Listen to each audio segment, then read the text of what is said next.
조갑제TV 시청자 여러분 안녕하십니까. 2024년 11월 8일 새벽 3시 30분입니다. 어제 윤석열 대통령의 담화 및 기자회견을 저는 보수적 인사들과 함께 다부동 전적지로 가는 버스 안에서 생중계로 들었습니다. 그것을 듣고 있던 분들의 한마디가 기억이 납니다. 저러니까 구술을 했겠다. 저는 준비 안 된 대통령이었다는 점을 본인이 고백을 하고 있구나. 이 두 마디가 먼저 자동적으로 나왔습니다. 이 핵심 정리가 되지 않는 사람이란 이야기죠. 어떤 상황에 대한 정확한 파악이 돼야 이게 핵심 정리가 됩니다. 즉 요점 정리가 됩니다. 요점 정리가 안 되면은 말이 길어집니다. 그것이 왜 이렇게 긴 담화 내지 인터뷰가 되었느냐 하면은 핵심 정리가 되지 않아 가지고 설명이 구차해지고 좀 구질구질해지고 너무 세부적인 것까지 이야기하고 두서가 없어져 버렸습니다. 그러니까 할 말과 안 할 말을 가리지 않았습니다. 대통령으로서 저런 이야기를 해서는 안 되는데 하는 이야기가 너무 많았습니다. 그러다 보니까 자신의 약점을 스스로 드러내고 말았습니다. 또 김건희 여사 문제로 이루어진 인터뷰인데 여기에 국정연설까지 들어가는 바람에 논점이 희석되고 말았습니다. 전체적인 이미지는 남편이 부인을 변호하는구나. 즉 윤석열 대통령이 확실한 김건희 씨 변호인이구나 하는 인상은 확실하게 주었는데 이걸 목표로 해서 기자회견이 있었던 것 같지는 않습니다. 너무나 감정적이었습니다.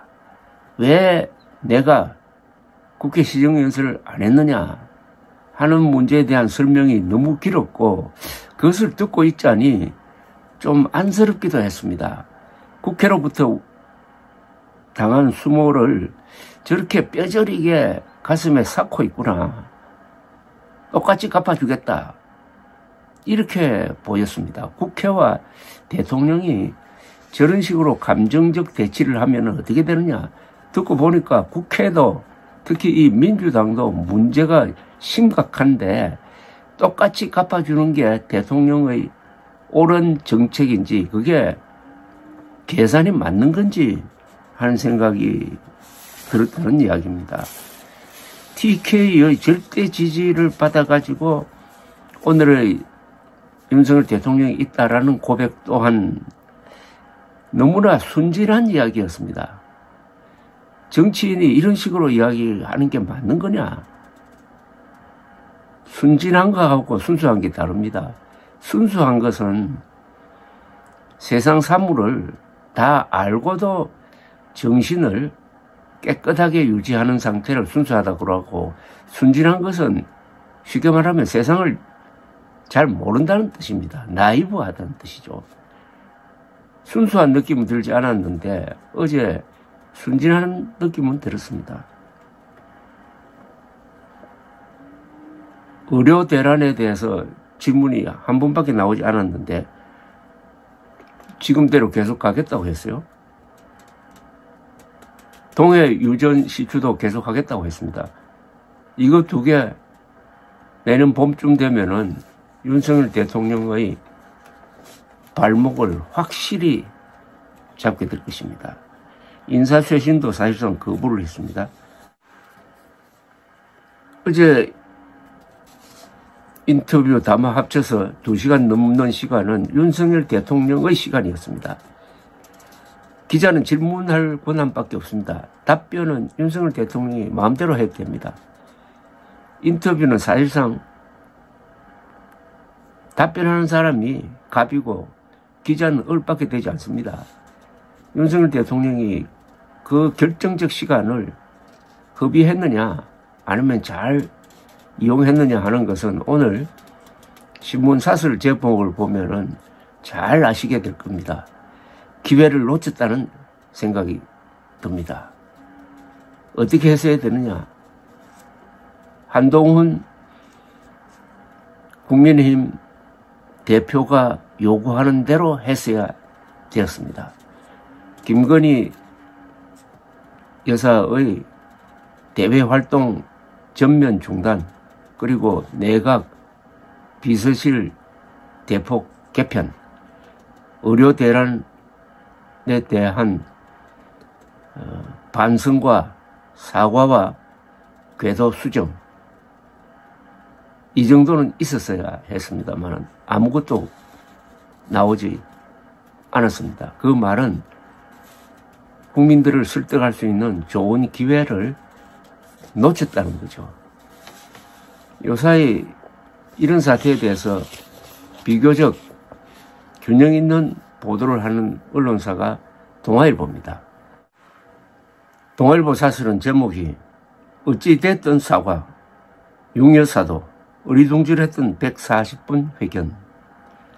윤석열 대통령이 7일 대국민 담화를 통해 모든 것이 저희 불찰이고 부득의 소치다. 국민 여러분께 죄송하다는 말씀, 진심 어린 사과의 말씀을 드린다고 밝혔다. 윤 대통령은 지난 2년 반 제 노력과는 별개로 국민께 걱정을 끼쳐드린 일들이 있었다. 제 주변의 일로 국민께 염려를 드리기도 했다며 이같이 사과했다.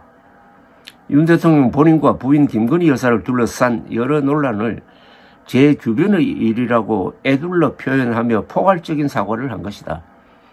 하지만 기자회견에서 윤 대통령은 그간 제기된 의혹들에 대해 모두 부인했다.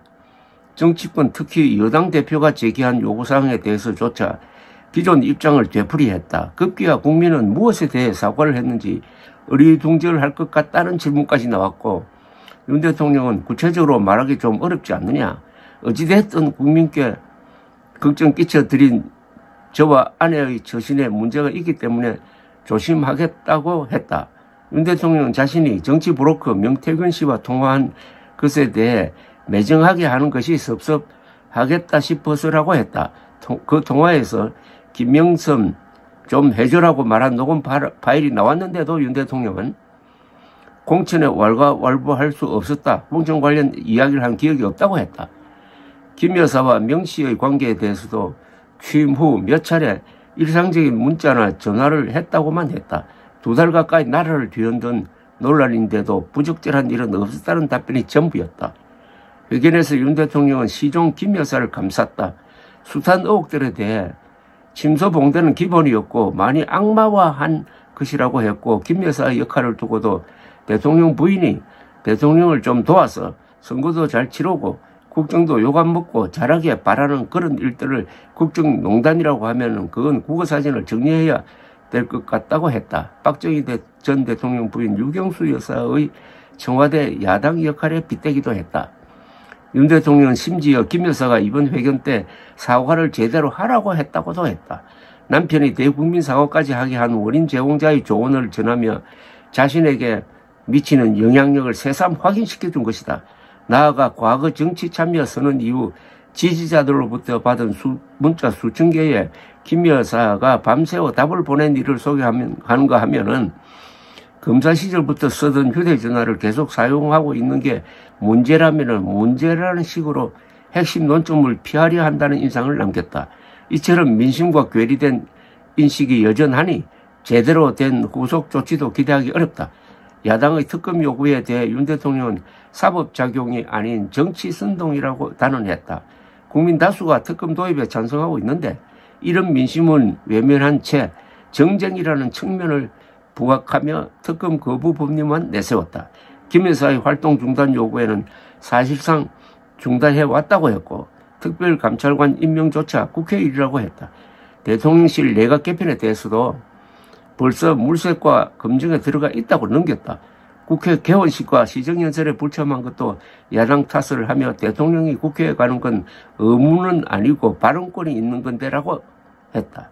윤 대통령은 고기를 숙이며 시작했지만 140분 회견 동안 기존 인식과 태도에서 달라진 것은 없었다. 윤 대통령은 김 여사 변호인에 가까웠다. 부인의 억울함과 공로를 전하기에 급급한 답변에선 반성과 성찰, 쇄신 의지는 보이지 않았다. 그러니 무엇을 잘못했다는 건지, 한데 왜 사과한 것인지 궁금하게 만들었다. 임기 반환점을 사흘 앞둔 기자회견이었다. 국민적 의구심이 시키지 않은 채 앞으로 2년 반도 그 문제를 안고 그대로 가겠다는 것인지 더 큰 의문을 남겼다. 감사합니다.